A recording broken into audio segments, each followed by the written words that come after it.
এই হলো iPhone 17 pro ম্যাক্সের আপকামিং ডিজাইন। আইফোন 17 প্রো ও প্রো ম্যাক্স প্রায় একই দেখতে। বিগত আইফোনের 11 সিরিজ থেকে আমরা 16 সিরিজ পর্যন্ত আইফোনের ডিজাইনে তেমন কোনো পরিবর্তন লক্ষ্য করিনি, কিন্তু এবার হঠাৎ আইফোন এর ডিজাইনে অ্যাপেল বড় রকমের পরিবর্তন এনেছে।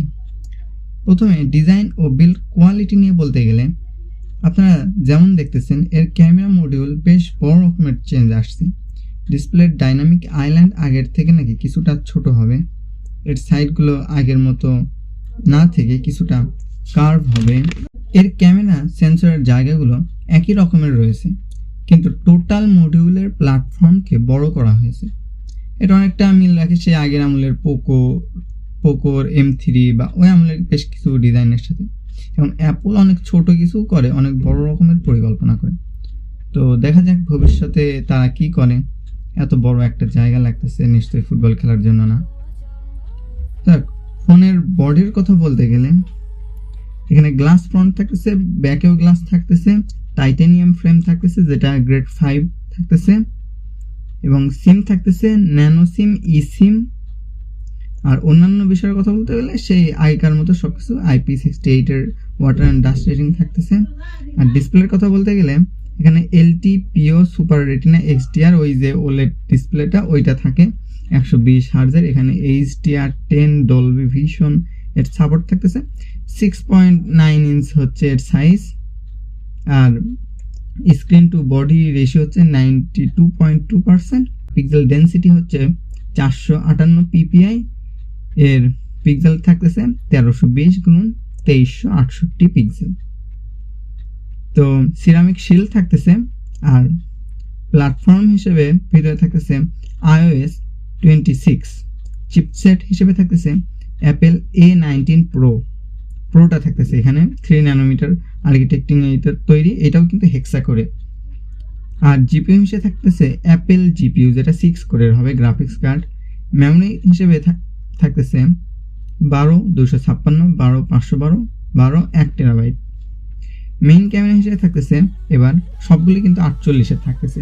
48 মেগাপিক্সেলের মেইন ক্যামেরা, যেটা 24 মিলিমিটারের। এরপর রয়েছে 48 মেগাপিক্সেলের পেরিস্কোপিক টেলিফোটো লেন্স, যেটা 2.8 অ্যাপাচারের। এরপর থাকতেছে 48 মেগাপিক্সেল আলট্রা ওয়াইড, যেটা 13 মিলিমিটারের 2.2 অ্যাপাচারের। আর এটা দিয়ে 4K 30 FPS, 4K 60 FPS, 4K 100 FPS এবং 4K 120 FPS পর্যন্ত তারা দিয়েছে। আর 1080-তে বলতে গেলে ওইটা 1080-তে 240 FPS পর্যন্ত ভিডিও করা যায়। HDR10 এর সাপোর্ট রয়েছে, ডলবি আর ভিশনের সাপোর্ট রয়েছে, আপ টু 60 FPS এর উপরে রয়েছে। আর এগুলোতে কিন্তু OIS সবগুলোতেই থাকতেছে। সেলফি ক্যামেরার কথা বলতে গেলে এখানে 24 মেগাপিক্সেলের একটা সেলফি ক্যামেরা যুক্ত হচ্ছে, যেটা 1.9 অ্যাপাচারের 23 মিলিমিটার এটার সাইজ।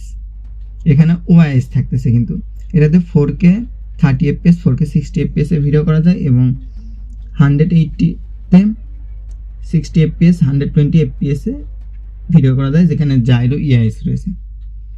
সাউন্ডের কথা বলতে গেলে এখানে ওই ডুয়েল স্পিকার রয়েছে, কোনো ইয়ারফোন জ্যাক ট্যাক কিছু নাই। আর কানেক্টিভিটির কথা বলতে গেলে এখানে ব্লুটুথ 5.4 থাকতেছে, GPS থাকতেছে, NFC থাকতেছে, FM রেডিও থাকতেছে না, USB Type-C পোর্ট থাকতেছে, যেটা 2nd জেনারেশনের। আর ফিচারের কথা বলতে গেলে ফেস আইডি সহ অন্যান্য যেগুলো জিনিস থাকে, জাইরো EIS সব আছে। কত mAh এর ব্যাটারি এখানে দিচ্ছে এটা আমরা জানতে পারিনি, তবে ব্যাটারি কিছুটা বড় হবে। আর তবে চার্জিংয়ে একটু পরিবর্তন আসছে মনে হয়। এখানে তারা 25 ওয়াটের ওয়্যারলেস চার্জিং সাপোর্ট দিয়েছে।